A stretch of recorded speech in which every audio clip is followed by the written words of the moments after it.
Jail ಬರೋ ರಾಜಕಾರಣ ವಿಶೇಷ ಕಾರ್ಯಕ್ರಮಕ್ಕೆ ಸ್ವಾಗತ. ನಾನು ಹಮೀದ್ ಪಾಳ್ಯ. ಈ ಜೈಲ್ ಬರೋ ಅನ್ನೋ ಶಬ್ದ ಕೇಳಿದಾಗ ಬಹುಶಃ ನಿಮಗೆ ಬೇರೆ ಏನಲ್ಲ ಅನುಮಾನ ಬರ್ಬೋದು. ಈ ಜೈಲ್ ಬರೋ ಅಂತ ಹೇಳಿದರೆ ಪ್ರತಿಭಟನೆಯ ಸಂಕೇತ. ಹಿಂದೆ ಎಮರ್ಜೆನ್ಸಿ ಕಾಲದಲ್ಲಿ ಎಲ್ಲ ಜೈಲಿಗೆ ಹೋದವರು ಹೆಮ್ಮೆಯಿಂದ ಬಂದು ಹೇಳ್ತಾ ಇದ್ರು ನಾವು ಜೈಲಲ್ಲಿದ್ವಿ ಆಗ ಅಂತೇಳಿ. ಈಗ ಜೈಲಿಗೆ ಹೋಗ್ತಾ ಇರೋರು ನೋಡಿದರೆ ಬಹುಶಃ ಈಗೆಲ್ಲ ನೋಡಿದ್ರಿ ಅನ್ಸುತ್ತೆ ನೇರ ಪ್ರಸಾರದಲ್ಲಿ ರಾಜ್ಯದ ಜನಕ್ಕೆ ಅಸಹ್ಯ ಹುಟ್ಟಿಸಿರ್ಬೋದು. ರಾಜ್ಯದಲ್ಲಿ BJP ಸರ್ಕಾರ ಬಂದ ಮೇಲೆ ಏನೆಲ್ಲ ಆಗಬಾರ್ದಿತ್ತು ಅದಷ್ಟು ಆಗೋಗಿದೆ. ಕರ್ನಾಟಕ ಜನ ತಲೆ ತಗ್ಗಿಸೋದಿರಲಿ, ದೇಶದ ಜನತೆ ಮುಂದೆ ವಿಶ್ವದ ಮುಂದೆ ತಲೆ ತಗ್ಗಿಸುವ ಪರಿಸ್ಥಿತಿ ಈ ರಾಜ್ಯದಲ್ಲಿ ನಿರ್ಮಾಣವಾಗಿದೆ. ಬಹುಶಃ ಕಾನೂನು ಸುವ್ಯವಸ್ಥೆ ಎಷ್ಟು ಮಟ್ಟಿಗಿದೆ, ರಾಜ್ಯದಲ್ಲಿ ಕಾನೂನು ಅನ್ನೋದು ಲೆಕ್ಕಕ್ಕಿದೆಯಾ ಅಥವಾ ಲೆಕ್ಕಕ್ಕಿಲ್ವೋ, ಇಲ್ಲಿ ಆಡಳಿತಾರೂಢರ ಕೈಯಲ್ಲಿ ಎಲ್ಲವೂ ನಗಣ್ಯನ ಇವರಿಗೆ ಅನ್ನೋ ಪ್ರಶ್ನೆ ಖಂಡಿತ ಉದ್ಭವಿಸುತ್ತೆ. ಈ ಪ್ರಶ್ನೆನ ಎತ್ತಿ ನಾನು ನಮ್ಮ ಜೊತೆ ಗಣ್ಯ ಅತಿಥಿಗಳು ಸ್ಟುಡಿಯೋದಲ್ಲಿದ್ದಾರೆ. ಇವತ್ತಿನ ಎಲ್ಲ ಬೆಳವಣಿಗೆಗಳನ್ನು ನೀವು ಗಮನಿಸ್ತೀರಿ, ಅದ್ರ ಬಗ್ಗೆ ಮಾತಾಡ್ತೀನಿ. ನಾನು ನಿಮ್ಮ ಜೊತೆನೂ ಕೂಡ ಬಹುಶಃ ಮಾತಾಡ್ತೀನಿ.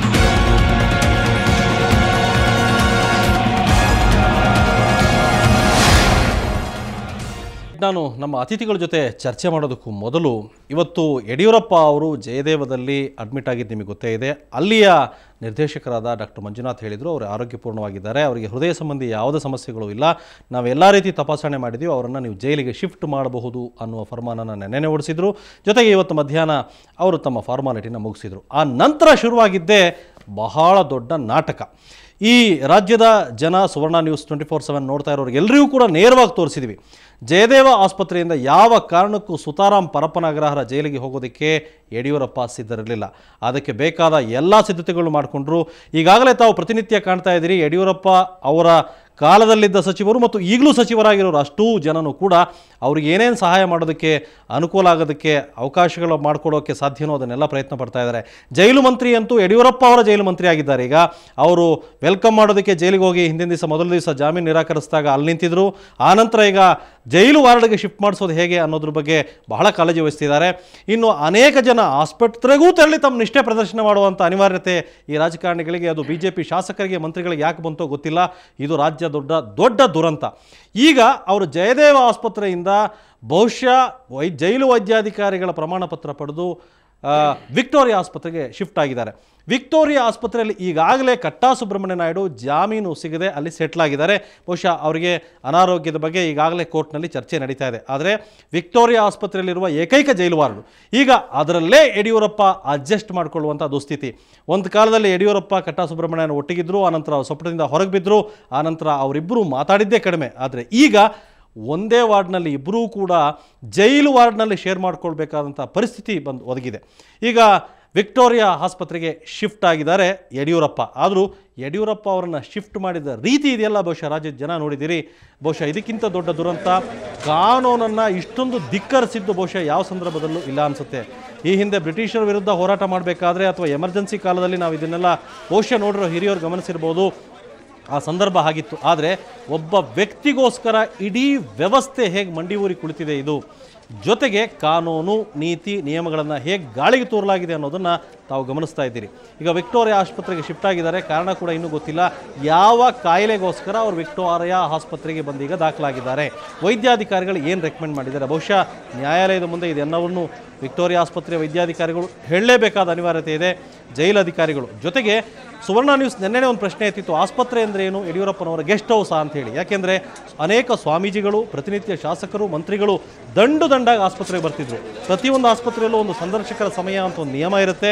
ಜೊತೆಗೆ ಜುಡಿಷಿಯಲ್ ಕಸ್ಟಡಿಯಲ್ಲಿದ್ದಾರೆ ಅವರು. ನ್ಯಾಯಾಂಗ ಬಂಧನದಲ್ಲಿರಬೇಕಾದ್ರೆ ಅಲ್ಲಿಗೆ ತೆರಳೋದಕ್ಕೆ ಜೈಲು ಮುಖ್ಯ ಅಧೀಕ್ಷಕರ ಪರ್ಮಿಷನ್ ಬೇಕಾಗುತ್ತೆ. ಆದರೆ ಇವರು ಇಷ್ಟು ಜನಕ್ಕೆ ಅವ್ರು ಹೇಗೆ ಪರ್ಮಿಷನ್ ಕೊಟ್ಟರು, ಅವರನ್ನು ಹೇಗೆ ಭೇಟಿ ಮಾಡ್ತಾ ಇದ್ರು ಇವರು, ಕುಟುಂಬದ ಸದಸ್ಯರು ಅಥವಾ ವೈದ್ಯರು ಭೇಟಿಯಾಗೋದು ಬೇರೆ ಪ್ರಶ್ನೆ. ಆದರೆ ಇಡೀ ಸಚಿವ ಸಂಪುಟ, BJPಯ ಅಷ್ಟು ಶಾಸಕರುಗಳು, ಈ ರಾಜ್ಯದ ಅಷ್ಟು ಸ್ವಾಮೀಜಿಗಳು, ಇವರಿಷ್ಟು ನಿಷ್ಠೆಯನ್ನು ಜೈಲು ವಾರ್ಡ್ನಲ್ಲೂ ಹೋಗಿ ತೋರಬೇಕಾದ ಅನಿವಾರ್ಯತೆ ಅಗತ್ಯ ಇತ್ತ ಅನ್ನೋ ಪ್ರಶ್ನೆ ಕೂಡ ಉದ್ಭವಿಸಿತ್ತು. ಇದನ್ನೂ ಕೂಡ ರಾಜ್ಯದ ಜನತೆಯ ಮುಂದೆ ಪ್ರಶ್ನೆ ಮಾಡಿದ್ವು. ಇವತ್ತು ಯಡಿಯೂರಪ್ಪ ಅವರನ್ನು ಆಸ್ಪತ್ರೆಗೆ ಕರೆದೊಯ್ದ ರೀತಿಯನ್ನು ತಾವು ಗಮನಿಸ್ತಾ ಇದ್ದೀರಿ, ಮತ್ತೆ ತಾವು ತೋರಿಸ್ತಾ ಇದ್ವಿ ತಮಗೆ. ಈ ರೀತಿ ಮುಖ ಮುಚ್ಚಿಕೊಂಡು ಕರೆದೊಯ್ಯುವ ಅನಿವಾರ್ಯತೆ ಇತ್ತ. ಇಲ್ಲಿ ಆಡಳಿತ ವ್ಯವಸ್ಥೆಯ ದುರುಪಯೋಗ. ಅವರನ್ನು ಅನಾರೋಗ್ಯ ಪೀಡಿತರಾದರೂ ಕೂಡ ಅವರು ವಯಸ್ಸಾಗಿದೆ, ಅವರಿಗೆ ಮಧುಮೇಹ ಇದೆ, BP ಇದೆ, ಎಲ್ಲವೂ ಇದೆ. ಹಾಗಾದರೆ ಅವರು ಈ ಸಂದರ್ಭದಲ್ಲಿ ಶಾಕು ಕೂಡ ಆಗಿರ್ಬೋದು, ಅವ್ರನ್ನ ಹೇಗೆ ಕರೆದೊಯ್ಯಬೇಕು. ಆದರೆ ಕರೆದೊಯ್ದ ರೀತಿನ ಇದು. ಅದರ ಜೊತೆಗೆ ವಿಕ್ಟೋರಿಯಾ ಆಸ್ಪತ್ರೆಗೆ ಯಾಕೆ ದಾಖಲಾಗ್ತಾ ಇದ್ದಾರೆ, ಇವೆಲ್ಲವೂ ಪ್ರಶ್ನಾರ್ಹ. ಖಂಡಿತ ಇದನ್ನೆಲ್ಲವನ್ನೂ ರಾಜ್ಯದ ಪ್ರಶ್ನೆ ಗಮನಿಸ್ತಾ ಇದ್ದೀರಿ. ನಾವು ಈ ಪ್ರಶ್ನೆಯನ್ನು ಎತ್ತಿದ್ದೀವಿ, ಖಂಡಿತ ಈ ಪ್ರಶ್ನೆ ನಿಮ್ಮಲ್ಲೂ ಕೂಡ ಉದ್ಭವಿಸಿರ್ಬೋದು. ಇದೆಲ್ಲದಕ್ಕೂ ಕೂಡ ಉತ್ತರವನ್ನು ಬಹುಶಃ ನಾವು ನಮ್ಮ ಗಣ್ಯ ಅತಿಥಿಗಳು ಸ್ಟುಡಿಯೋದಲ್ಲಿ ಇರೋದರಿಂದ ಬಯಸೋಕ್ಕಾಗುತ್ತೋ ಇಲ್ಲೋ ಗೊತ್ತಿಲ್ಲ. ನಿಮ್ಮಲ್ಲೂ ಅನೇಕ ಪ್ರಶ್ನೆಗಳಿರ್ಬೋದು, ನಿಮ್ಮನ್ನು ಕೂಡ ನಾನು ಕೇಳ್ತೀನಿ. ಆದರೆ ಈ ಎಲ್ಲ ಬೆಳವಣಿಗೆಗಳನ್ನು ಗಮನಿಸ್ತಾ ಇರುವ ತಾವು ಇದರ ಮಧ್ಯೆನೇ ಅಡ್ವಾಣಿಯವರ ರಥಯಾತ್ರೆ ಕೂಡ ಈ ರಾಜ್ಯಕ್ಕೆ ಬರ್ತಾ ಇದೆ. ಕಾರಣ ಭ್ರಷ್ಟಾಚಾರ ಮತ್ತು ಸರ್ವಾಧಿಕಾರವನ್ನು ವಿರೋಧಿಸಿ. ಹಾಗಾದರೆ ರಾಜ್ಯದಲ್ಲಿ ಏನು ನಡೀತಾ ಇದೆ ಅನ್ನೋ ಪ್ರಶ್ನೆಯನ್ನು ಅಡ್ವಾಣಿ ಮುಂದೆ ಇಡಬೇಕಾಗುತ್ತೆ. ಮಾಧ್ಯಮದವರು ನೆನ್ನೆ ಈ ಪ್ರಶ್ನೆ ಇಟ್ಟಾಗ ಗಂಟಲು ನೋವು ಅಂದರು. ಬಹುಶಃ ಅವ್ರ ಗಂಟಲಲ್ಲಿ ಯಡಿಯೂರಪ್ಪ ಸಿಕ್ಕಾಕೊಂಡಿರ್ಬೋದು. ಹಾಗಾಗಿ ಯಡಿಯೂರಪ್ಪ ಅವರ ಬಗ್ಗೆ ಅಡ್ವಾಣಿ ಮಾತಾಡೋಕ್ಕೆ ಸಾಧ್ಯ ಆಗಲಿಲ್ಲ. ಇವತ್ತು ಕೂಡ ನಾಗ್ಪುರದಲ್ಲಿ ಇದ್ರ ಬಗ್ಗೆ ಮಾತಾಡಲಿಲ್ಲ. ಅದ್ರ ಜೊತೆಗೆ BJP ವಲಯದಲ್ಲಿ ಒಂದು ಚರ್ಚೆ ಕೂಡ ಆರಂಭವಾಗಿದೆ. ಅಡ್ವಾಣಿ ಅವರು ಕರ್ನಾಟಕಕ್ಕೆ ಬಂದ ನಂತರ BJPಯಿಂದ ಯಡಿಯೂರಪ್ಪನವ್ರನ್ನ ಎಕ್ಸ್ಪೆಲ್ ಮಾಡಬಹುದು ಅನ್ನುವ ಊಹಾಪೋಹದ ಸುದ್ದಿ ಕೂಡ ಇದೆ. ಅದು it is not at confirmed. ಆದರೂ ಕೂಡ ಈ ಸುದ್ದಿಯು ಕೂಡ BJP ವಲಯದಲ್ಲಿ ಹರಿದಾಡ್ತಾ ಇದೆ. ಇದೆಲ್ಲದರ ಮಧ್ಯೆ ಇಷ್ಟೆಲ್ಲ ಕಸರತ್ತನ್ನು ಯಾಕೆ ಮಾಡ್ತಾ ಇದೆ? BJPಯ ಬಗ್ಗೆ ರಾಜ್ಯದ ಜನ ಇಟ್ಕೊಂಡಿದ್ದಂಥ ಆಶಾವಾದಗಳು, ಇದು ಶಿಸ್ತಿನ ಪಕ್ಷ, ನಿಷ್ಠಾವಂತರು, ಜೊತೆಗೆ ಹಿಂದೆ ಸಂಘ ಪರಿವಾರ ಇದೆ, ಜೊತೆಗೆ ಅನೇಕ ಹಿರಿಯರಿದ್ದಾರೆ, ಇವರೆಲ್ಲರೂ ಕೂಡ ರಾಜ್ಯದಲ್ಲಿ ಒಂದು ಉನ್ನತ ಸ್ಥಾನಕ್ಕೆ ಕೊಂಡೊಯ್ಯುವ ಅನೇಕ ಕಾರಣಗಳಿದೆ ಅನ್ನೋ ಕಾರಣದಿಂದ ಅವರಿಗೆ ಮತ ಕೊಟ್ಟಿದ್ದರು. ಆದರೆ ರಾಜ್ಯದಲ್ಲಿ ಹಿಂದೆಂದೂ ನೋಡದ ಎಲ್ಲ ಅವ್ಯವಸ್ಥೆಗಳನ್ನು ಕೂಡ ರಾಜ್ಯದ ಜನ ಇವತ್ತು ಕಂಡಿದ್ದಾರೆ. ಬಹುಶಃ ಪ್ರತಿ ಬಾರಿನೂ ಕೂಡ ಕಾಣ್ತಾ ಬರ್ತಾ ಇದ್ದಾರೆ. ಆಪರೇಷನ್ ಕಮಲಗಳು, ಆನಂತರ BJP ಪಕ್ಷದೊಳಗೆ ಆದಂಥ ಬಂಡಾಯಗಳು, ಈಗ ಜೈಲಿನಲ್ಲಿ ಅನುಭವಿಸ್ತಾ ಇರೋ ಈ ಸ್ಥಿತಿಗಳು, ಇದೆಲ್ಲವೂ ಕೂಡ ಸ್ವಯಂಕೃತ ಅಪರಾಧಗಳು. ಇದಕ್ಕೆ ಯಾರೂ ಕೂಡ ಕಾರಣರಲ್ಲ. ಇದಕ್ಕೆ ವಿರೋಧ ಪಕ್ಷಗಳು ಕಾರಣ ಅಲ್ಲ, ಈ ರಾಜ್ಯದ ಜನತಾ ಕೂಡ ಕಾರಣ ಅಲ್ಲ. ಸ್ವತಃ BJP ಪಕ್ಷದ ನಾಯಕರ ಸ್ವಯಂಕೃತ ಅಪರಾಧ ಈಗ ಜೈಲಿನವರೆಗೂ ತಂದು ನಿಲ್ಲಿಸಿದೆ. ಆದರೂ ಕೂಡ ಇದಕ್ಕೆ ಸಮರ್ಥನೆ ನೀಡೋದಕ್ಕೆ ಈ ಬಹಳಷ್ಟು ಜನ ಈಗಲೂ ನಿಂತಿದ್ದಾರೆ. ಸಮರ್ಥನೆಯನ್ನು ತಮ್ಮದೇ ಆದ ರೀತಿ ನೀಡ್ತಾರೆ. ಕೆಲವರು ಪೂಜೆ ಮಾಡ್ತಾರೆ, ಇನ್ನು ಕೆಲವರು ಕಾಂಗ್ರೆಸ್ ಬಗ್ಗೆ ಅಥವಾ JDS ಬಗ್ಗೆ ಮಾತಾಡ್ತಾರೆ. ಆದರೆ ಅವರು ಯಾವ ಮುಖ ಇಟ್ಕೊಂಡು ಮಾತಾಡ್ತಾ ಇದ್ದಾರೆ ಅನ್ನೋ ಪ್ರಶ್ನೆ ಖಂಡಿತ ನೀವು ಮುಂದೆ ಕೇಳ್ತೀರಿ. ಈ ಪ್ರಶ್ನೆಯನ್ನು ನಂತರ ನಾನು ನಿಮ್ಮ ಮುಂದೆ ಬರ್ತೀನಿ. ಬಹುಶಃ ನಿಮ್ಮ ಜೊತೆ ಮಾತಾಡುವ ಅವಕಾಶ ಸಿಕ್ಕಿದಾಗ ಇದನ್ನೆಲ್ಲ ಚರ್ಚೆ ಮಾಡ್ತೀನಿ. ಈಗ ನಮ್ಮ ಅತಿಥಿಗಳ ಜೊತೆ ಮಾತಾಡೋಣ.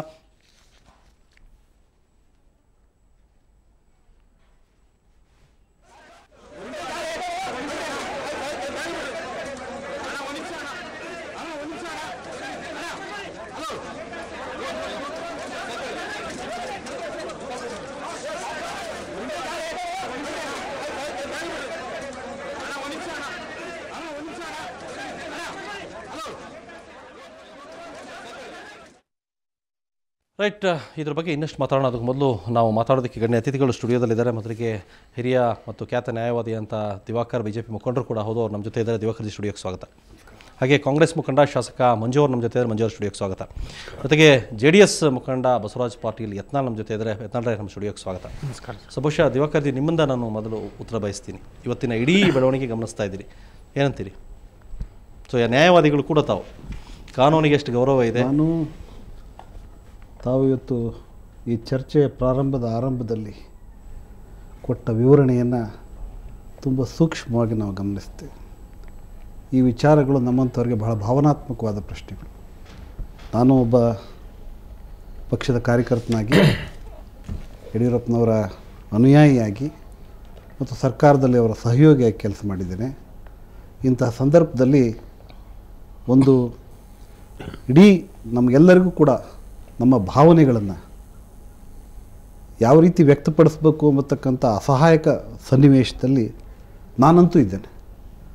ಆದರೆ ಇನ್ನೊಂದು ಹಂತದಲ್ಲಿ ಇಡೀ ಈ ವಿಚಾರ ನಮ್ಮ ಪಕ್ಷ, ನಮ್ಮ ಕಾರ್ಯಕರ್ತರು, ನಾವೆಲ್ಲರೂ ಕೂಡ ಇವತ್ತು ದಕ್ಷಿಣ ಭಾರತದಲ್ಲಿ ಭಾರತೀಯ ಜನತಾ ಪಕ್ಷಕ್ಕೆ ಒಂದು ಗಟ್ಟಿ ನೆಲೆಯನ್ನು ತಂದುಕೊಟ್ಟು, ಇಡೀ ಒಂದು ಭಾರತೀಯ ಜನತಾ ಪಕ್ಷ ಕೇವಲ ಉತ್ತರ ಭಾರತಕ್ಕೆ ಸೀಮಿತವಾದಾಗ ಅದರ ಪರಿಧಿಯನ್ನು ವಿಸ್ತಾರ ಮಾಡಿದಂಥ ಒಬ್ಬ ನಾಯಕರು ಯಡಿಯೂರಪ್ಪನವರು.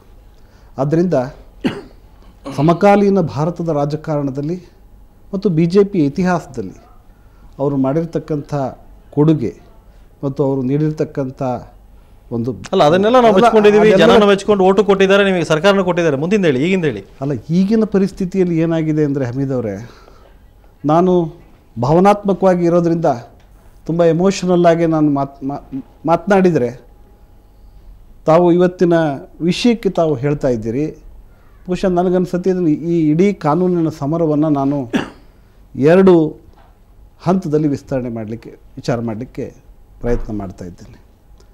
ಒಂದು, ಇಡೀ ಈ ಸಮಸ್ಯೆಯ ಆರಂಭ ಆಗಿದ್ದು ರಾಜಭವನದಲ್ಲಿ. ನೋ ರಾಜಭವನದ ಪ್ರಶ್ನೆ ಬೇಡ. ಈಗ ನ್ಯಾಯಾಲಯ ಹಾಗಾದ್ರೆ ರಾಜಭವನ ನೋಡ್ಕೊಂಡು ತೀರ್ಮಾನ ಕೊಡ್ತಾ ಇದೆಯಾ? ನೋಡಿ, ಹಾಗಾದ್ರೆ ಇವರಿಗೆ ಜುಡಿಷಿಯಲ್ ಕಸ್ಟಡಿ ಕೊಟ್ಟಿರೋದು ರಾಜಭವನ ನಿರ್ದೇಶನನ? ನ್ಯಾಯವಾದಿಗಳಿದ್ದೀರಿ ತಾವು. ದಿವಾಕರ್ಜಿ ಮಾತಾಡ್ತೀನಿ ಒಂದು ನಿಮಿಷ. ಯತ್ನಾಳ್, ತಾವು ಇದನ್ನು ಗಮನಿಸ್ತಾ ಇದ್ದೀರಿ, ತಮ್ಮ ಉತ್ತರ ಏನು? ಸಾಲಾಗಿ ಈಗ ಜೈಲಿಗೆ ಹೋದ್ರು, 8 ಜನ ಆಯ್ತು. ಇದು ಏನು ಇವತ್ತು ಕರ್ನಾಟಕದಲ್ಲಿ ಏನು ನಡೀತಾ ಇದೆ ಭಾರತೀಯ ಜನತಾ ಪಾರ್ಟಿಯಲ್ಲಿ, ಬಹುಶಃ ಬಿ ಜೆ ಪಿಗೆ ಒಂದು ಆದರ್ಶ ಇದೆ. ಅದರಿಂದ ಅಟಲ್ ಬಿಹಾರಿ ವಾಜಪೇಯಿಯವರು, ಲಾಲ್ ಕೃಷ್ಣ ಅದ್ವಾನಿಯವರಂಥ ಒಂದು ನೇತೃತ್ವ, ಡಾಕ್ಟರ್ ಶ್ಯಾಮ್ ಪ್ರಸಾದ್ ಮುಖರ್ಜಿ ಅಂತ ಒಬ್ಬ ಮಹಾನ್ ವ್ಯಕ್ತಿತ್ವ ಉಳ್ಳುವಂಥ ಒಂದು ಪಕ್ಷ ಅಂತೇಳಿ ಜನ ನಂಬಿದ್ರು. ಆದರೆ ದಿವಾಕರ್ ಅವರು ಹೇಳಿದ್ರು ಇವತ್ತು ಯಡಿಯೂರಪ್ಪನವರೇ ದಕ್ಷಿಣ ಭಾರತದಲ್ಲಿ ಪಕ್ಷ ಕಟ್ಟೋದ್ರಂತೆ. ಹಾಗಾದರೆ ವಾಜಪೇಯಿಯವ್ರು ಏನು ಮಾಡಲಿಲ್ವಾ? ಲಾಲ್ ಕೃಷ್ಣ ಅದ್ವಾನಿಯವ್ರು ಏನು ಮಾಡಲಿಲ್ವಾ? ಅನಂತ್ ಕುಮಾರ್ ಏನು ಮಾಡಿದ್ರು ಕರ್ನಾಟಕದಲ್ಲಿ? ಜಗನ್ನಾಥರಾವ್ ಜೋಶಿಯವರು ಏನು ಮಾಡಿದ್ರು? ಸಾವಿರಾರು ಲಕ್ಷಾಂತರ ಕಾರ್ಯಕರ್ತರು ಪಕ್ಷವನ್ನು ಒಂದು ನೀತಿ ಸಿದ್ಧಾಂತದ ಮೇಲೆ ತಂದಂಥವ್ರು. ಆದರೆ ಯಡಿಯೂರಪ್ಪನವರು ಇವತ್ತೇನು ಈ ರಾಜ್ಯದಲ್ಲಿ ಭಾರತೀಯ ಜನತಾ ಪಾರ್ಟಿ ಇವತ್ತಿಲ್ಲ. ಇವತ್ತು ಯಡಿಯೂರಪ್ಪನವರು ಒಂದು ಪಾರ್ಟಿಯಾಗಿ ಇವತ್ತು ಪರಿವರ್ತನೆ ಮಾಡಿಬಿಟ್ರು. ಭಾಳ ದುರಂತ ಅನ್ನಿಸ್ತೈತೆ. ನಾನು ಬಿ ಜೆ ಪಿ ಬಗ್ಗೆ ಇವತ್ತು ನೋಡಿದ ಮೇಲೆ ಇವತ್ತು ಯಡಿಯೂರಪ್ಪನವ್ರ ಬಗ್ಗೆ ಆ ದವಾಖಾನೆಗೆ ಹೋಗಿ, ಹಾಸ್ಪಿಟ್ಲಿಗೆ ಹೋಗಿ ತಮ್ಮ ನಿಷ್ಠೆಯನ್ನು ವ್ಯಕ್ತಪಡಿಸುವಂಥದ್ದು, ತಮ್ಮದು ಭಾಳ ಸಂಪೂರ್ಣ ಬೆಂಬಲ ಇದೆ ಅಂಥೇಳಿ ಒಂದು ಕಡೆ ಎಲ್ಲೋ ಒಂದು ಕಡೆ ನನಗೆ ಅನ್ನಿಸ್ತಾ ಇದೆ ನ್ಯಾಯಾಂಗದ ಒಂದು ಇದನ್ನು ಸಹ ಇವರು ಒಂದು ರೀತಿ ಚಾಲೆಂಜ್ ಮಾಡ್ತಾ ಇರುವಂಥ ಒಂದು ಪರಿಸ್ಥಿತಿ ನೋಡ್ತಾ ಇದ್ದೀವಿ. ಒಬ್ರು ಹೇಳ್ತಾರೆ ನಮ್ಮ ಯಡಿಯೂರಪ್ಪನವರು ಇದರಿಂದ ಮುಕ್ತವಾಗಿ ಬರ್ತಾಯಿದ್ದಾರೆ. ಅಂದರೆ ಏನು ಅರ್ಥ ಇದೇನು ಸಂದೇಶ ಕೊಡ್ತದೆ? ಮುಕ್ತ ಹೆಂಗಾಗಿ ಬರ್ತಾರೆ? ಇನ್ನೂ ಅವರು ಆರೋಪಿ ಇದ್ದಾರೆ, ಅವ್ರ ಮೇಲೆ ಸಾಕಷ್ಟು ಪ್ರಕರಣಗಳಿವೆ. ಇನ್ನೂ ಕೋರ್ಟ್ನಲ್ಲಿ ಒಂದು ಮಿನಿಟ್ ಇದಕ್ಕೆ ವಿಕ್ಟೋರಿಯಾ ಹಾಸ್ಪಿಟಲ್ ಡಾಕ್ಟರ್ ಮಾತಾಡ್ತಾ ಇದ್ದಾರೆ, ಅವ್ರು ಹೇಳ್ತಾರೆ ನೋಡಿ. ಹಾಗೆ ಹೈಪೋನೆಟ್ರಿಮಿ ಅಂತ ಕೆಲವು ಸೋಡಿಯಂ ಕಣಗಳು ಕಮ್ಮಿ ಆಗಿ ಅದೊಂದು ಸುಸ್ತಲ್ಲಿದ್ದಾರೆ. ಅವ್ರು ಸ್ವಲ್ಪ ಬ್ರೀತಿಂಗ್ ಬ್ರೆತ್ಲೆಸ್ನೆಸ್ ಇದೆ. ಇದಕ್ಕೆಲ್ಲ ನಾವು ಏನು ಒಂದು ಚಿಕಿತ್ಸೆ ಅವ್ರು ಅಡ್ವೈಸ್ ಮಾಡಿದ್ದಾರೆ ಅದನ್ನೇ ನಾವು ಕೊಡ್ತಾ ಇದ್ದೀವಿ. ಅದನ್ನೇ ಚಿಕಿತ್ಸೆ ಕ್ಯಾರಿ ಮಾಡ್ತಾರೆ. ರೆಫರ್ ಮಾಡಿದ್ದಾರೆ ಅವರು. ಎಲ್ಲ ಟ್ರೀಟ್ಮೆಂಟ್ ಚಾರ್ಟ್ ಎಲ್ಲ ಕೊಟ್ಟಿದ್ದಾರೆ. ಆ ಟ್ರೀಟ್ಮೆಂಟ್ ಚಾರ್ಟ್ ಪ್ರಕಾರ ನಮ್ಮ ರೆಫರ್ ಮಾಡಿದ್ದಾರೆ ಅಂತ ಹೇಳೋದು. ಜಯದೇವ ಹಾಸ್ಪಿಟಲ್ ಕಳಿಸಿ ಏನು ಸರ್ ನಿನ್ನೆ ಕೂಡ ಅವ್ರು ಹೇಳಿದ್ರು ಜಯದೇವ ಹಾಸ್ಪಿಟಲ್ ಅವರು ಕೂಡ ಹೆಲ್ಪ್ ನಾರ್ಮಲ್ ಇದೆ. ಎಲ್ಲಾ ಟ್ರೀಟ್ಮೆಂಟ್ ಮಾಡಿದ್ವಿ, ಆಂಜಿಯೋಗ್ರಾಮ್ ಕೂಡ ಮಾಡಿದ್ವಿ. ಆದ್ರೆ ಎಲ್ಲರೂ ಕೂಡ ನಾರ್ಮಲ್ ಇದೆ, ಯಾವುದೇ ಪ್ರಾಬ್ಲಮ್ ಇಲ್ಲ. ಅವರು ನಾಳೆ ಸಂಜೆ ನಾರ್ಮಲ್ ಇದ್ರೆ ಮಾತ್ರ ಅವ್ರನ್ನ ನಾಳೆ 5 ಗಂಟೆಗೆ ಡಿಸ್ಚಾರ್ಜ್ ಮಾಡ್ತೀವಿ ಅಂತ ಹೇಳಿದ್ರು. ನಾರ್ಮಲ್ ಇರೋದ್ರಿಂದಾನೇ ಕೂಡ ಅವ್ರು 5 ಗಂಟೆಗೆ ಡಿಸ್ಚಾರ್ಜ್ ಮಾಡಿದ್ರು. ಆದ್ರೆ ನಾರ್ಮಲ್ ಇಲ್ಲದೆ ಇದ್ರೆ ಅವ್ರು ಡಿಸ್ಚಾರ್ಜ್ ಮಾಡೋ ಅವಶ್ಯಕತೆನೇ ಇರ್ತಿಲ್ಲ, ಅಲ್ಲೇ ಇಟ್ಕೊಳ್ತಾ ಇದ್ರು. ಈ ಡಿಸ್ಚಾರ್ಜ್ ಮಾಡಿದ ನಂತರ ಏನು ಈಗ ಡಾಕ್ಟರ್ ರವೀಂದ್ರ ಅವರು ಬಿಪಿ ಮತ್ತೆ ಎಲ್ಲ ಚೆಕ್ ಮಾಡಿದ್ದಾರೆ. ಅವರಿಗೆ ಅನ್ಕಂಟ್ರೋಲ್ಡ್ ಡಯಾಬಿಟಿಸ್ ಇದೆ, ಪ್ಲಸ್ ಬಿಪಿನೂ ಇದೆ. ಅದಕ್ಕೆ ಇನ್ಸುಲಿನ್ ಇಂಜೆಕ್ಷನ್ಸ್ ಅಡ್ವೈಸ್ ಮಾಡಿದ್ದಾರೆ. ರಾತ್ರಿ 24 ಯೂನಿಟ್ಸ್ ಇನ್ಸುಲಿನ್ ಕೊಡಬೇಕು. ಹಾಗೆ ಸ್ವಲ್ಪ ಅಬ್ಸರ್ವೇಷನ್ ಅಲ್ಲಿ ಇರಬೇಕು. ಸ್ವಲ್ಪ ಬ್ರೀತಿಂಗ್ ಪ್ರಾಬ್ಲಮ್ ಇರೋದ್ರಿಂದ ಅವರು ಇವತ್ತು ಅಬ್ಸರ್ವೇಷನ್ ಬಿಪಿ ಶುಗರ್ ಇದೆ ಅಂತ ಹೇಳೋದಾದ್ರೆ ಅಷ್ಟು ಅವರು ನಡೆದಾಡ್ಲಿಕ್ಕೆ ಆಗೋದಿಲ್ಲ. ಲೋ ಬಿಪಿ ಆಗಿರ್ಬೋದು, ಹೈ ಬಿಪಿ ಆಗಿ ನಡೆದಾಡಲಿಕ್ಕೆ ಆಗೋದಿಲ್ಲ. ಅವ್ರ ಹಾಸ್ಪಿಟಲ್ ಅಲ್ಲೂ ಕೂಡ ಜಯದೇವ ಹಾಸ್ಪಿಟಲ್ ಏನು ಸಾಮಾನ್ಯ ಹಾಸ್ಪಿಟಲ್ ಅಲ್ಲ, ಅದು ಅತ್ಯಾಧುನಿಕ ಎಲ್ಲದನ್ನು ಹಾಸ್ಪಿಟಲ್ ಎಂತ ಮಲ್ಟಿ ಸ್ಪೆಷಾಲಿಟಿ ಹಾಸ್ಪಿಟಲ್. ಅದು ಕೂಡ ನೀವು ಹೇಳೋದಾಗೆ ಐ ಬಿಪಿ ಅಂತ ಹೇಳ್ತಾ ಇದ್ರೆ ಅದು ಕೂಡ ಅವ್ರು ಟ್ರೀಟ್ಮೆಂಟ್ ಮಾಡಬಹುದಾಗಿತ್ತು. ಅವ್ರು ನಡ್ಕೊಂಡು ಹಾಸ್ಪಿಟಲ್ಗೆ ಬರೋಷ್ಟು ಶಕ್ತಿ ಕೂಡ ಅವ್ರ ಇರ್ತಿರ್ಲಿಲ್ಲ. ಅವ್ರು ಬಂದಿರೋ ಕಂಡೀಷನ್ ನೋಡಿದ್ರೆ ನೀವೇ ನೋಡಬಹುದು. ಹಾಸ್ಪಿಟಲ್ ಇಂದ ಅವರು ಬೇರೆ ಸೆಕೆಂಡ್ ಫ್ಲೋರ್ ಅವ್ರದ್ದು ಅವ್ರು ನಡ್ಕೊಂಡೇ ಹೋಗಿದ್ದಾರೆ ಅಲ್ವಾ? ಸ್ಟ್ರೆಚರ್ಸ್ ಇಲ್ಲ, ಅವರು ಹತ್ತಡಿ ಅಷ್ಟೇ ಸ್ಟ್ರೆಚರ್ಸ್ ಹೋಗಿದ್ದು. ಅಲ್ಲಿವರೆಗೂ ಅವ್ರು ನಡ್ಕೊಂಡೇ ಹೋಗಿದ್ದು. ಲಿಫ್ಟಲ್ಲಿ ಕೂಡ ಅವ್ರು ನಡ್ಕೊಂಡೆ, ಅಲ್ಲಿಂದಲೂ ಅವ್ರು ನಡ್ಕೊಂಡೇ ಹೋಗಿದ್ದು. ಅಷ್ಟು ಆ ಸಮಸ್ಯೆ ಇದ್ರೆ ಅವ್ರು ನಡ್ಕೊಂಡ್ ಬರಕ್ಕೆ ಮೆಡಿಕಲ್ ಕಂಡೀಷನ್ ಪ್ರಕಾರ ಏನಿದೆ ಅದನ್ನ ಟ್ರೀಟ್ಮೆಂಟ್ ಕೊಡ್ತಾ ಇದೀವಿ. ಅದು ಪ್ರಾಬ್ಲಮ್ ಇರೋದು ಬಿಡೋದು ಅದು ನಾವು ಫಿಸಿಕಲಿ ಹೇಳಕ್ ಆಗೋದಿಲ್ಲ. ಅದರಿಂದ ಅದನ್ನ ನಾವು ಫಾಲೋ ಮಾಡ್ತೀವಿ. ಇದರಿಂದ ಜಯದೇವ ಹಾಸ್ಪಿಟಲ್ ನಿರ್ದೇಶಕರು ಡಾಕ್ಟರ್ ಮಂಜುನಾಥ್ ಅವರು ಅವೆಲ್ಲ ಏನು ನಾಳೆ ಅವೆಲ್ಲ ನಮ್ ಸೈಗಲ್ಲ. ನಾನು ಇವತ್ತು ಇನ್ಚಾರ್ಜ್ ಸೂಪರಿಂಟೆಂಟ್, ನಾಳೆ ರೆಗ್ಯುಲರ್ ಸೂಪರಿಂಟೆಂಟ್ ಬಂದಾಗ ನೀವು ಡಿಸ್ಕಸ್ ಮಾಡಿ. ಏನು ಅಲ್ಲಿಂದ ರೆಫರ್ ಮಾಡಿ ಕಳ್ಸಿರೋದು ಹೇಳಿದ್ನಲ್ಲ. ಅನ್ಕಂಟ್ರೋಲ್ಡ್ ಬಿಪಿ ಮತ್ತೆ ಅನ್ಕಂಟ್ರೋಲ್ಡ್ ಡಯಾಬಿಟಿಸ್, ಹಾಗೆ ಹೈಪೋನೆಟ್ರಿಮಿ ಅಂತ, ಬಟ್ ಪ್ಲಸ್ ಸ್ವಲ್ಪ ಬ್ರೆತ್ಲೆಸ್ನೆಸ್ ಇದೆ. ಅದು ಇದು ಮಲ್ಟಿ ಸ್ಪೆಷಾಲಿಟಿ ಹಾಸ್ಪಿಟಲ್ಗೆ ರೆಫರ್ ಮಾಡಿದ್ದಾರೆ.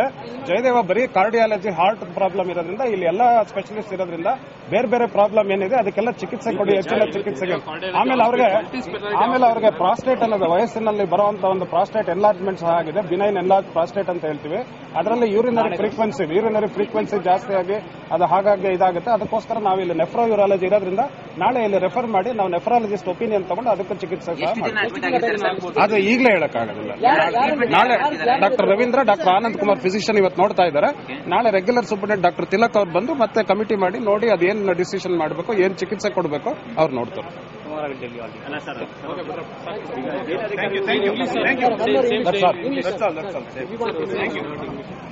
am Dr. Natraj, Superintendent of Victoria Hospital speaking.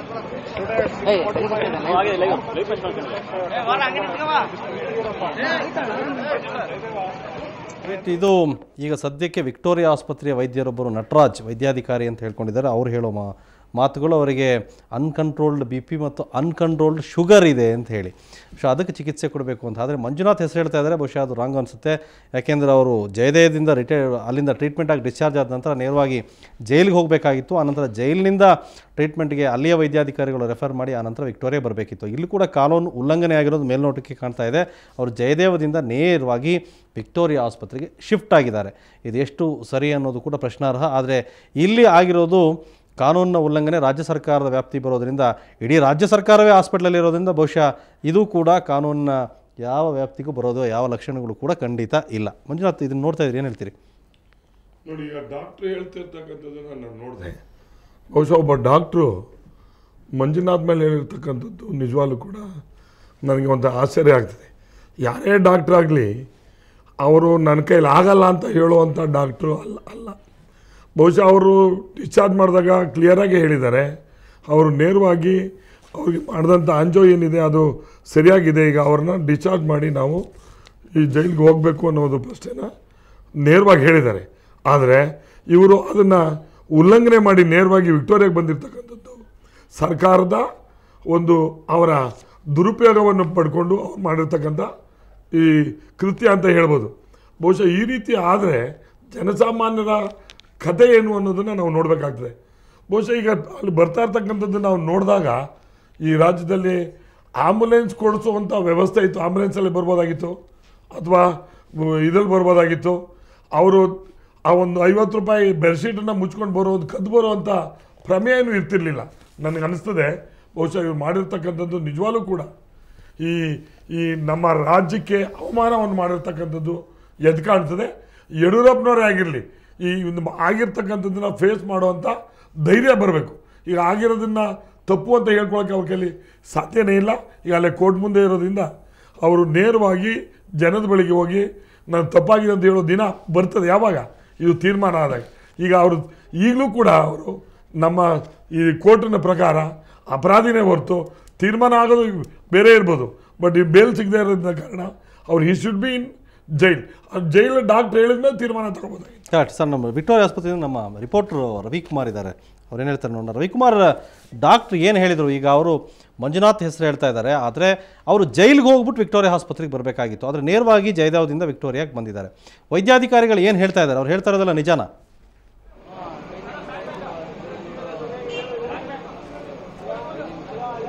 Amit, ಏನಂದ್ರೆ ಇದು ಮತ್ತೊಂದು ಐಡ್ರಾಮಾ ಕಥೆಯ ಮುಂದುವರೆದ ಭಾಗ ಅನ್ಬೋದು. ಯಾಕಂದ್ರೆ ಜಯದೇವ ಆಸ್ಪತ್ರೆಯಿಂದ ನೇರವಾಗಿ ಪರಪ್ನಗರ ಜೈಲಿಗೆ ಹೋಗ್ತಾರೆ ಅನ್ನೋ ಒಂದು ನಿರೀಕ್ಷೆ ಖಂಡಿತ ಸುಳ್ಳಿದೆ. ಯಾಕಂದ್ರೆ ಅವ್ರು ನೇರವಾಗಿ ಆಸ್ಪತ್ರೆಯಿಂದ ಮತ್ತೊಂದು ಆಸ್ಪತ್ರೆಗೆ ಸಿಗ್ತಾರೆ. ಇಲ್ಲಿ ಡಾಕ್ಟರ್ ಪ್ರಕಾರ ಏನಂದ್ರೆ ಮುಖ್ಯವಾಗಿ ಅವ್ರಿಗೆ ಮತ್ತಷ್ಟು ಸಮಸ್ಯೆಗಳಿದೆ. ಯಾಕಂದ್ರೆ ಜಯದೇವ ಹಾಸ್ಪಿಟಲ್ ಬಂದಾಗ ಕೂಡ ರಕ್ತದೊತ್ತಡ ಮತ್ತೆ ಈಗ ಹೊಸ ಕಥೆ ಏನಂದ್ರೆ ಸಕ್ಕರೆ ಕಾಯಿಲೆ ಜಾಸ್ತಿ ಆಗಿರೋದು. ಯಾಕಂದ್ರೆ ಸಕ್ಕರೆ ಕಾಯಿಲೆ ಮತ್ತೆ ಬೆನ್ನು ನೋವು ಆಗೇ ಇದೆ ಅಂತ. ಯಾಕಂದ್ರೆ ಬೆನ್ನು ನೋವು ಮತ್ತೆ ಎದೆ ನೋವಿನ ಈ ಎರಡೇ ಕಾರಣಕ್ಕೋಸ್ಕರ ಅವರು ಜಯದೇವ ಹಾಸ್ಪಿಟಲ್ ಡಾಕ್ಟರ್ ರೈಟ್. ಇವರು ನಮ್ಮ ಆಡಿಯೋ ಕ್ಲಿಯರ್ ಇಲ್ಲ ನಮ್ಮ ರಿಪೋರ್ಟ್ರದ್ದು.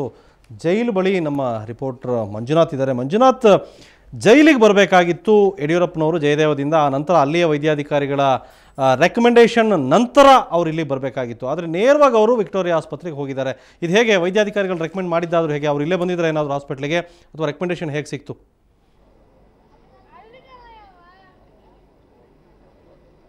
ಅಮಿತ್, ಇಲ್ಲಿ ಸ್ಪಷ್ಟವಾಗಿ ಇಲ್ಲಿನ ಎಲ್ಲಾ ನಿಯಮಗಳನ್ನ ಗಾಳಿಗೆ ತೂರಲಾಗಿದೆ. ಈ ಹೈ ಪ್ರೊಫೈಲ್ ಆರೋಪಿಗಳೆಲ್ಲರೂ ಇಷ್ಟೇನ ಅಥವಾ ರಾಜಕಾರಣಿಗಳಿಗೆ ಒಂದು ನೀತಿ ಮತ್ತೊಬ್ಬರಿಗೆ ಒಂದು ನೀತಿನ ಅನ್ನೋದು ಇಲ್ಲಿ ಅರ್ಥವಾಗದಂತೆ ಸ್ಥಿತಿ ನಿರ್ಮಾಣ ಆಗಿದೆ. ಏನು ಜಯದೇವದಲ್ಲಿ ಯಾವೊಂದು ವೈದ್ಯಾಧಿಕಾರಿಗಳು ನಿನ್ನೆಯಷ್ಟೇ ಮಂಜುನಾಥ್ ರವರು ಇವರಿಗೆ ಯಡಿಯೂರಪ್ಪನವರಿಗೆ ಯಾವುದೇ ಗಂಭೀರವಾದಂತಹ ಸಮಸ್ಯೆಗಳಿಲ್ಲ ಅಂತ ಹೇಳಿದ್ರು ಸಹ ಇವತ್ತು ಇಲ್ಲಿಗೆ ಬರ್ತಾರೆ ಅಂತ ಹೇಳಿ ಎಲ್ಲರೂ ಸಹ ನಿರೀಕ್ಷೆಯಲ್ಲಿದ್ರು. ಇಲ್ಲಿನ ಎಲ್ಲ ವ್ಯವಸ್ಥೆಗಳು ಸಹ ಜೈಲಿನ ಅಧಿಕಾರಿಗಳು ಎಲ್ಲ ವ್ಯವಸ್ಥೆಗಳನ್ನ ಮಾಡ್ಕೊಂಡಿದ್ರು. ಇದ್ರ ಮಧ್ಯದಲ್ಲಿ ಇಲ್ಲಿನ ಜೈಲಿನ ಆಸ್ಪತ್ರೆಯಿಂದ 3 ಅಧಿಕಾರಿಗಳು ಬಂದಿದ್ದಾನೆ. ಅಲ್ಲಿಂದ ಅವರನ್ನ ವಿಕ್ಟೋರಿಯಾ ಆಸ್ಪತ್ರೆಗೆ ಕರೆದುಕೊಂಡಿದ್ದಾದ್ರು ಹೇಗೆ ಮತ್ತು ಇಲ್ಲಿ ಯಾವ ಜಾದು ನಡೀತು ಅಂತ ಅರ್ಥ ಆಗ್ತಾ ಇಲ್ಲ. ಆದ್ರೆ ಇಲ್ಲಿ ಸಾಕಷ್ಟು ವ್ಯವಸ್ಥೆಗಳನ್ನ ಸಂಜೆವರೆಗೂ ಹೀಗೆ ಬರ್ತಾರೆ ಹಾಗೆ ಬರ್ತಾರೆ ಅಂತಲೇ ಹೇಳ್ತಾ ಬರ್ತಾ ಇದ್ರು. ಆದ್ರೆ ಕೊನೆಗೂ ಸಹ ಯಡಿಯೂರಪ್ಪನವರು ಪರಪ್ನಗರ ಬರ್ಲಿಲ್ಲ. ಆದ್ರೆ ವಿಕ್ಟೋರಿಯಾ ಆಸ್ಪತ್ರೆಗೆ ಹೋಗಿರೋದು ಇಲ್ಲಿ ನೆರೆದಿದ್ದಂತಹ ಕೆಲವರಿಗೆ ಸಹಜವಾಗಿಯೇ ಅದು ಒಂದು ರೀತಿಯಾದಂತಹ ಆಶ್ಚರ್ಯನ ಉಂಟು ಮಾಡಿದೆ. ಅಮಿತ್, ರೈಟ್. ಮಂಜುನಾಥ್, ನಿಮ್ಮ ಜೊತೆ ಮಾತಾಡ್ತೀನಿ ನಾನು ರೈನಲ್ಲೇ ಏರಿ. ಮಂಜುನಾಥ್ ಇದ್ದಾರೆ, ರವಿಕುಮಾರ್ ವಿಕ್ಟೋರಿಯಾ ಹಾಸ್ಪಿಟಲಿಂದ ಇದ್ದಾರೆ, ಶಿವಮೊಗ್ಗದಿಂದ ರಾಜೇಶ್ ಇದ್ದಾರೆ, ಜೊತೆಗೆ ಡೆಸ್ಕಿಂದ ಜಯಪ್ರಕಾಶ್ ಶೆಟ್ಟಿ ಇದ್ದಾರೆ, ಮೈಸೂರಿನಿಂದ KP ನಾಗರಾಜ್ ಇದ್ದಾರೆ. ಇವ್ರ ಜೊತೆ ಎಲ್ಲ ನಿಮ್ಮ ಜೊತೆ ಇನ್ನು ಮಾತಾಡ್ತೀನಿ. ಅದಕ್ಕೆ ಮೊದಲು ಒಂದು ಸಣ್ಣ ಕ್ಲಾರಿಟಿ ಇಲ್ಲಿ ದಿವಾಕರ್ ಅವರು ನ್ಯಾಯವಾದಿ ಕೂಡ. ಆದ್ದರಿಂದ ಅವರು ಜಯದೇವಿಂದ ಡಿಸ್ಚಾರ್ಜ್ ಆಗಿ ಜೈಲಿಗೆ ಹೋಗಿ ಆ ನಂತರ ವಾಪಸ್ ಬರಬೇಕಾಗಿತ್ತು. ಇದು ಹೇಗೆ ಇದು ಸಾಧ್ಯ ಆಗಿದ್ದು? ಅಲ್ಲ, ಈಗ ನಿಮ್ಮ ರಿಪೋರ್ಟ್ರ್ ಹೇಳ್ತಾ ಇದ್ದರು ಅಲ್ಲಿ 3 ಜನ ಜೈಲಿನ ಅಧಿಕಾರಿಗಳಿದ್ದಾರೆ ಅಂಥೇಳಿ. ಅದರಿಂದ ಈ ಪ್ರಿಸನ್ ಫಾರ್ಮ್ಯಾಲಿಟಿಯನ್ನು ಮಾಡಿರಬೇಕು ಅಂತ ನಾನು ಭಾವಿಸ್ತೇನೆ. ಆದರೆ ಅನಾರೋಗ್ಯ ಪೀಡಿತರಾಗಿರ್ತಕ್ಕಂಥ ಯಡಿಯೂರಪ್ಪನವ್ರನ್ನ ಇವತ್ತು ಹೃದಯ ಸಂಬಂಧಿ ರೋಗದಿಂದ ಅಲ್ಲಿ ಪರೀಕ್ಷೆಗಳು ನಡೆಸಿ ಉಳಿದ ಅವರ ಏಲ್ಮೆಂಟ್ಸ್ಗೋಸ್ಕರ ಇವತ್ತು ವಿಕ್ಟೋರಿಯಾ ಆಸ್ಪತ್ರೆ ಮಲ್ಟಿ ಸ್ಪೆಷಾಲಿಟಿ ಹಾಸ್ಪಿಟ್ಲಿಗೆ ಶಿಫ್ಟ್ ಆದಾಗ ಇದರಲ್ಲಿ ಶಿಫ್ಟ್ ಆಗತಕ್ಕಂಥ ಈ ಜಯದೇವದಿಂದ ವಿಕ್ಟೋರಿಯಾಕ್ಕೆ ಬರೋ ವಿಚಾರದಲ್ಲಿ ಅನಾರೋಗ್ಯದಿಂದ ಬಳಲ್ತಿರ್ತಕ್ಕಂಥ ಸಂದರ್ಭದಲ್ಲಿ ಇದನ್ನು ಹೆಚ್ಚು ದಿವಾಕರ್ಜಿ ಇದು ಟೋಟಲಿ ಕಾನೂನನ್ನ ಹೇಗೆ ಉಲ್ಲಂಘಿಸ್ತಾ ಇರೋ ಅನ್ನೋ ನಿದರ್ಶನ ತೋರಿಸ್ತಾ ಇದ್ದೀವಿ. ಡಾಕ್ಟರ್ ಏನ್ ಹೇಳಿದ್ರು ನೀವೇ ಕೇಳಿಸ್ಕೊಂಡ್ರಿ. ಅವರಿಗೆ ಬಿಪಿ ಮತ್ತು ಶುಗರ್, ಬಿಪಿ ಮತ್ತು ಶುಗರ್ಗೆ ಜೈಲಲ್ಲಿ ಇರೋರಿಗೆ 1000 ಜನಕ್ಕಿದೆ. ನಾವು ರಿಪೋರ್ಟ್ ಮಾಡಿದೀವಿ. ನಿಮಗೂ ಶುಗರ್ ಇರ್ಬೋದು, ಈಗ ಬಹುಶಃ ನಿಮಗೂ ಬಿಪಿ ಇದೆ. ಈ ವಯಸ್ಸಲ್ಲಿ ಎಲ್ರಿಗೂ ಇರುವಂತ ಸಹಜ. Will it not amount to a media trial? ದಯವಿಟ್ಟು ಇದ್ರ ಬಗ್ಗೆ ನಮ್ಮ ಮೆಡಿಕಲ್ ಬುಲೆಟಿನ್ನಲ್ಲಿ ಏನು ಹೇಳ್ತಾರೆ, ಅವರ ಕೇಸ್ ಶೀಟ್ನಲ್ಲಿ ಏನು ಬರೆದಿದ್ದಾರೆ ಅದು ಕೂಡ ಅನುಮಾನಾಸ್ಪದ. ಅದನ್ನೇ ಕೇಳ್ತಾ ಇದೀವಿ ಈಗ. ಮೆಡಿಕಲ್ ಬುಲೆಟಿನ್, ನಿಮ್ಮ ಜೈಲ್ ಅಧಿಕಾರಿಗಳು ನಡ್ಕೋತಾ ಇರೋ ರೀತಿ, ಆ ವಿವರಗಳಿಂದ ಎಲ್ಲ ಬಹಳ ಕ್ಲಿಯರ್ ಆಗಿ ಆ ವಿವರಗಳಿಂದ ಡಾಕ್ಟರ್ ಮಂಜುನಾಥ್ ಅವರು ಈಗ ಹೇಳಿದ್ದಾರೆ. ವಿವರಗಳೆಲ್ಲ ರಾಜ್ಯ ಜನತೆ ಮುಂದೆ ಇದೆ. ರವಿಕುಮಾರ್ ಏನೇನು ಹೇಳಿದ್ರು, ಡಾಕ್ಟರ್ ಏನ್ ಹೇಳಿದ್ರು? ಇಟ್ಸ್ ಅನ್ಫಾರ್ಚುನೇಟ್ ಸರ್, ನೀವು ಈ ಥರ ಮೀಡಿಯಾ ಟ್ರಯಲ್ ಮಾಡೋದಂತ. ಇವತ್ತು ಅನಾರೋಗ್ಯದಿಂದ ಬಳಲ್ತಾ ಇರತಕ್ಕಂಥ ನಮ್ಮ ನಾಯಕರಿಗೆ ಈ ಥರ ರವಿಕುಮಾರ್ ಡಾಕ್ಟರ್ ಏನು ಹೇಳಿದ್ರು ಕ್ಲಿಯರ್ ಆಗಿ? ರವಿಕುಮಾರ್ ರೈಟ್, ಅನಾರೋಗ್ಯದ ಬಳಲ್ತಾ ಇರ್ತಕ್ಕಂಥದ್ದನ್ನ ಹೇಳೋರು ಈ ಡಾಕ್ಟರ್ ದಿವಾಕರ್ ಆಗೋಗ್ಬಿಟ್ಟವ್ರಿಗೆ, ವಕೀಲರಲ್ಲ. ನಿಜವಾಗಿ ಹೇಳ್ಬೇಕಾದ್ರೆ ಡಾಕ್ಟರ್ ಹೇಳ್ಬೇಕು. ಮಂಜುನಾಥ್ ಏನು ಹೇಳಿದ್ದಾರೆ? He is absolutely all right, he is fit for, he should go back to Paramnagar. That's what is. ತಾವು ಹೇಳಿ. ಅದಾದ್ಮೇಲೆ ನಿಜವಾಗ್ಲೂ ಒಬ್ಬರಿಗೆ ಪೇಷಂಟ್ಗೆ BP ಒತ್ತಡ ಇದಿದೆ ಅಂತ ಹೇಳಿದ್ರೆ ಯಾವ ಡಾಕ್ಟರ್ನು ವಾಪಸ್ ಕಳಿಸಲ್ಲ. ಐ ಡೋಂಟ್ ಥಿಂಕ್ ಮಂಜುನಾಥ್ ಕಳಿಸ್ತಾರೆ ಅನ್ನೋ ಭಾವನೆನ ನೀವು ಇಟ್ಕೊಳ್ಳೇಬೇಡಿ. ಯಾರೇ ಡಾಕ್ಟ್ರು ಯಾವುದೇ ಹಾಸ್ಪಿಟಲ್ ಇರ್ಬೋದು, ಸ್ಪೆಷಲಿಸ್ಟ್ ಅಂತ ಹೇಳಿದ್ರೆ ನೀವು ಆಗ ಆಂಜೋ ಆಗಿ ನೀವು ಅಲ್ಲಿಂದ ವಾಪಸ್ ಕಳಿಸ್ತಾರೆ ಅಂದ್ರೆ ಹಿ ಇಸ್ ಆಲ್ ರೈಟ್ ಅಂತ. ಮಲ್ಟಿ ಇರಬೇಕಾದ ಸಂದರ್ಭದಲ್ಲಿ ಈಗ ದಿವಾಕರ್ ಹೇಳ್ತಾರೆ ನೀವು ಬಹಳ ಗ್ಲೋರಿಫೈ ಮಾಡ್ತಾ ಇದ್ದೀರಿ ನಮ್ಮ ಯಡಿಯೂರಪ್ಪನವರು. ವಾಸ್ತವಿಕತೆ ಏನ್ ನಡೆದ ಬೆಡ್ಶೀಟ್ ನಲ್ಲಿ ಮುಚ್ಕೊಂಡು ಹೋಗುವಂಥದ್ದು ಏನು ಅವಶ್ಯಕತೆ ಇತ್ತು? ಈ ರಾಜ್ಯದ ಒಬ್ಬ ಹಿರಿಯ ನಾಯಕರು, ಈ ರಾಜ್ಯದಲ್ಲಿ 3.5 ವರ್ಷ ಮುಖ್ಯಮಂತ್ರಿಯಾಗಿ ಕೆಲಸ ಮಾಡೋದಂಥವ್ರು, ಜನರ ಸಲುವಾಗಿ ಪ್ರಾಣವನ್ನೇ ಕೊಡ್ತೀನಿ ಅಂತ ಹೋರಾಟ ಮಾಡೋದಂಥವ್ರು, ಇಂಥ ಪ್ರಕರಣದಲ್ಲಿ ಜನರ ಮುಂದೆ ಬರಬೇಕಾಗಿತ್ತು. ನೇರವಾಗಿಯೇ ನನಗೆ ಈ ರೀತಿ ತೊಂದರೆ ಆಗಿದೆ ಅಂತ ಹೇಳ್ಬೋದಾಗಿತ್ತು. ಆದರೆ ಅದನ್ನೆಲ್ಲ ಬಿಟ್ಟುಕೊಂಡು ಒಂದು ಬೆಡ್ಶೀಟ್ನ ಹಿಂದುಗಡೆ ಬಂದು ಅದು ನೇರವಾಗಿ ಕಾನೂನುಗಳನ್ನು, ಈ ರಾಜ್ಯದಲ್ಲಿರುವಂಥ ಎಲ್ಲ ಕಾನೂನುಗಳನ್ನು ಗಾಳಿಗೆ ತೂರಿ ಇವತ್ತು ಇಡೀ ರಾಜ್ಯದ ಜನನೇ ಇವತ್ತು ನಾಚಿಕೆ ಪಡೋ ರೀತಿಯಲ್ಲಿ ಅಂಥ ವ್ಯಕ್ತಿನ ನಾವು ಈ ರಾಜ್ಯದ ಮುಖ್ಯಮಂತ್ರಿ ಮಾಡಿದೆವಪ್ಪ ಅನ್ನೋಂಥ ಪಶ್ಚಾತ್ತಾಪ ರೀತಿಯಲ್ಲಿ ಇವತ್ತು ಯಡಿಯೂರಪ್ಪನವ್ರು ನಡ್ಕೋತಾರೆ. ರೈಟ್, ಶಿವಮೊಗ್ಗದ ನಮ್ಮ ರಿಪೋರ್ಟರ್ ರೆಡಿ ಇದ್ದಾರೆ. ಶಿವಮೊಗ್ಗದ ಜನ ಏನ್ಬಿಟ್ಟು ನಮ್ಮ ರಿಪೋರ್ಟರ್ ಕೇಳೋಣ. ರಾಜೇಶ್, ಈಗಾಗಲೇ ಈ ಪ್ರಕರಣಕ್ಕೆ ಸಂಬಂಧಪಟ್ಟಂತೆ ಹಾಸ್ಪಿಟಲ್ ಶಿಫ್ಟಿಂಗ್ ಆಗಿ ನೋಡಿದ್ರಿ, ಶಿವಮೊಗ್ಗದ ಜನ ಏನಂತಾರೆ? ರಾಜಕಾರಣಿಗಳಿಗೆ ಈ ರೀತಿ ಜೈಲುವಾಸ ಬಂದಾಗೆಲ್ಲ ಕಾಯಿಲೆಗಳು ಬರುತ್ತೆ ಅನ್ನೋದು ಜನಸಾಮಾನ್ಯರು ಮಾತಾಡ್ಕೊಳ್ಳುವಂಥ ಪರಿಸ್ಥಿತಿ ನಿರ್ಮಾಣ ಆಗಿದೆ. ಬಹುತೇಕ ರಾಜಕಾರಣಿಗಳನ್ನು ಜೈಲು ಸೇರಿಸಬೇಕಾದಾಗೆಲ್ಲ ಅವರು ನ್ಯಾಯಾಂಗ ಬಂಧನದಿಂದ ಸೀದಾ ಆಸ್ಪತ್ರೆಗೆ ದಾಖಲಾಗ್ತಾರೆ. ಅದು ಕೂಡ ಜುಡಿಷಿಯಲ್ ಕಸ್ಟಡಿನೇ. ಅಲ್ಲಿ ಪೊಲೀಸ್ ಅವ್ರನ್ನ ಕಾಯ್ತಾ ಇದ್ದಾರೆ ಅಂತ ಹೇಳಿದ್ರೆ ಜುಡಿಷಿಯಲ್ ಕಸ್ಟಡಿನೇ.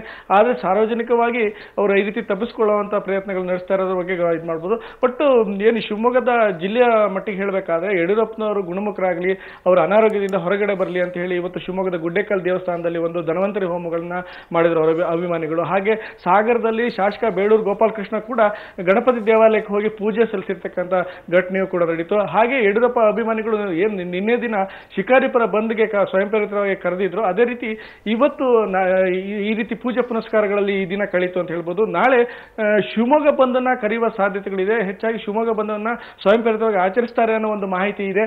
ಆದ್ರೆ ಅದನ್ನು ಯಾರು ಕೂಡ ಅಧಿಕೃತವಾಗಿ ಹೇಳಿಲ್ಲ. ಅಭಿಮಾನಿಗಳು ಸ್ವಯಂ ಪ್ರೇರಿತವಾಗಿ ಆಚರಿಸಬೇಕು ಅಂತ ಒಂದು ಸುದ್ದಿ ಈಗಾಗಲೇ ಚಾಲ್ತಿಯಲ್ಲಿದೆ. ಹಾಗಾಗಿ ಯಡಿಯೂರಪ್ಪನವರ ಅನಾರೋಗ್ಯದ ಹಿನ್ನೆಲೆಯಲ್ಲಿ ಪೂಜೆ ಪುನಸ್ಕಾರಗಳು, ಈ ರೀತಿಯ ಬಂದ್ ಪ್ರಸ್ತಾವಗಳು, ಯಾಕಂದ್ರೆ ಶಿವಮೊಗ್ಗ ನಗರದ ಸರ್ವಾಂಗೀಣ ಅಭಿವೃದ್ಧಿಗೆ ಯಡಿಯೂರಪ್ಪನವರು ಸಾಕಷ್ಟು ಕೊಡುಗೆಗಳನ್ನು ಕೊಟ್ಟಿದ್ದಾರೆ, ಹಿಂದೆ ಯಾವ ಮುಖ್ಯಮಂತ್ರಿಗಳು ಕೊಟ್ಟಿಲ್ಲ. ಹಾಗಾಗಿ ಜನರು ಸ್ವಯಂ ಪ್ರೇರಿತವಾಗಿ ಬಂದ್ ಮಾತಾಡ್ತೀನಿ ಲೈನ್ ಅಲ್ಲಿ. ಒಂದು ಕಡೆ ಅಲ್ಲಿ ಪೂಜೆ ಪುನಸ್ಕಾರ ಮಾಡ್ಕೊಂಡು ಹುಷಾರಾಗಲಿ ಅಂತಾರೆ, ಇನ್ನೊಂದು ಕಡೆ ಇವರು ಹುಷಾರಿಲ್ಲ ಅಂತ ಹಾಸ್ಪಿಟ್ಲಿಗೆ ಸೇರ್ತಾರೆ. ಎರಡನೇದು ಬಂದ್ ಮಾಡೋದು ಕೂಡ ಕಂಟೆಂಪ್ಟ್ ಆಗ್ಬೋದು, ಯಾಕೆಂದರೆ ನ್ಯಾಯಾಲಯದ ತೀರ್ಮಾನವನ್ನು ಪ್ರಶ್ನೆ ಮಾಡಿದಾಗ ಆಗುತ್ತೆ. ಅದು ಯಾರಿಗೂ ಪ್ರಶ್ನೆ ಮಾಡುವ ಹಕ್ಕು ಇಲ್ಲವೇ ಇಲ್ಲ. ಅದು ಒಂದು ರೈಟ್. ಅದಕ್ಕೂ ಮೊದಲು ಈಗ ಡಾಕ್ಟರ್ ಮಂಜುನಾಥ್ ವಿಚಾರ ಪ್ರಸ್ತಾಪ ಮಾಡಿದರೆ ನೀವು ನಾವೆಲ್ಲ ಮಾತಾಡ್ತಾ ಇದ್ವಿ. ಮಂಜುನಾಥ್ ನೆನ್ನೆ ಒಂದು ಮಾತು ಹೇಳಿದ್ರು, ಅವ್ರು ಮಾತಾಡಿದ್ರು, ಅದನ್ನು ನೋಡೋಣ ಅವ್ರು ಏನು ಹೇಳ್ತಾರೆ ಅಂತ ಹೇಳಿ. ಅನಂತ ದಿವಾಕರ್ ಮಾತಾಡಿ.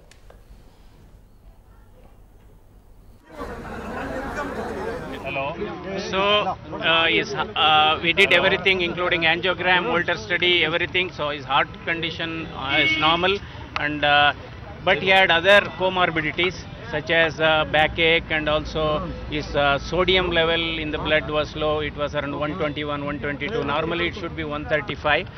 And also he has got reactive airway disease and some Parkinsonism also, and with bit of depression. So then our discharge summary report was sent to the prison authorities, and only we have just suggested he might require a multidisciplinary consultation. This report was sent to Central Prison. They have decided to shift him to Victoria Hospital. Okay. Manjunath media statement is very clear. Might be ಬಹುಶಃ ಕರ್ಕೊಂಡು ಹೋಗ್ಬೋದು, ಏಕೆಂದರೆ ಅವ್ರು ಏನು ಹೇಳಿದ್ರು 120/122 ಇದೆ ಅಂತೇಳಿ. ಆ ವಯಸ್ಸಲ್ಲಿ it's a quite normal B P. ಅದು 120/80/120 it's a normal B P.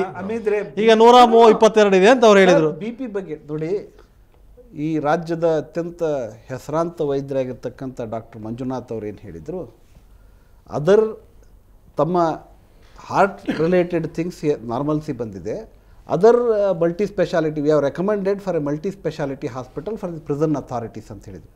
ಆದ್ದರಿಂದ ಇವತ್ತು ತಮ್ಮ ವರದಿ ಮತ್ತು ಇವತ್ತು ಮಾಧ್ಯಮದಲ್ಲಿ ಪ್ರಕಟ ಆಗ್ತಾ ಇದೆ, ಯಾವುದೇ ಫಾರ್ಮ್ಯಾಲಿಟಿ ಇಲ್ಲದೇನೆ ಒಂಥರ ಏನೋ ಜಯದೇವ ಆಸ್ಪತ್ರೆಯಿಂದ ಎತ್ಕೊಂಡು ಬಂದು ನಮ್ಮ ಪ್ರಶ್ನೆ ಇಷ್ಟೇ, ನೀವು ನ್ಯಾಯವಾದಿಗಳು ಒಂದು ಪ್ರಶ್ನೆ ಉತ್ತರ ಕೊಡಿ.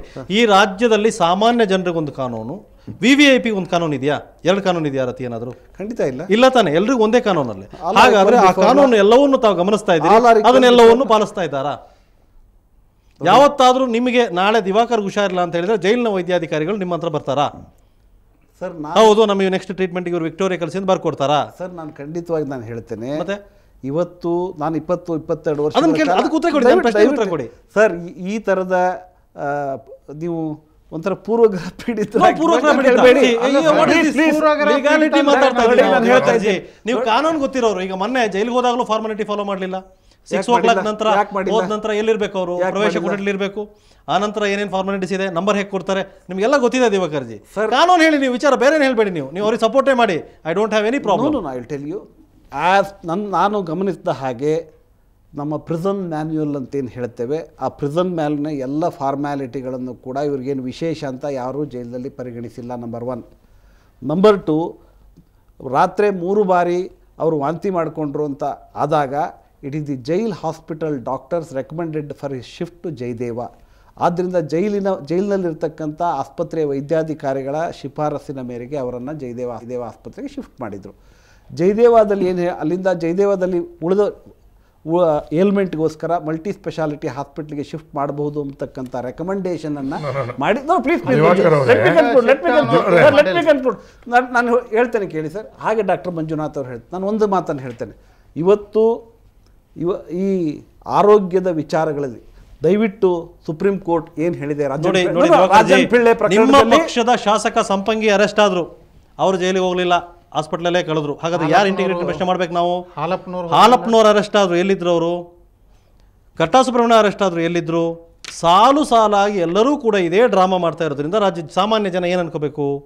ದೊಡ್ಡವ್ರಿಗೊಂದು ಕಾನೂನು, ಉಳಿದವ್ರಿಗೊಂದು ಕಾನೂನು ಅಂತ ಎಲ್ಲರೂ ತೀರ್ಮಾನ ಮಾಡ್ತಾ ಇರ್ತಾನೆ. ಹಾಗಾದ್ರೆ ಇವ್ರಿಗೆ ಅರೆಸ್ಟ್ ಆದ ತಕ್ಷಣನೇ ಕಾಯಿಲೆ ಬರುತ್ತೆ, ಇವ್ರು ಕುಸ್ತು ಬೀಳೋದು, ಇವ್ರಿಗೆ ಅನಾರೋಗ್ಯ, ಹಾರ್ಟು, ಅದಕ್ಕೆ ಮೊದಲು ಚಿಕಿತ್ಸೆ ತಗೋಬೇಕಾಗಿತ್ತು. ನಿಮ್ಮ ಜೊತೆ ಮಾತಾಡ್ತೀನಿ, 3 ಜೊತೆ ಇನ್ನಷ್ಟು ಮಾತಾಡ್ತೀನಿ. ಅದಕ್ಕೆ ಒಂದು ಚಿಕ್ಕ ಬ್ರೇಕ್.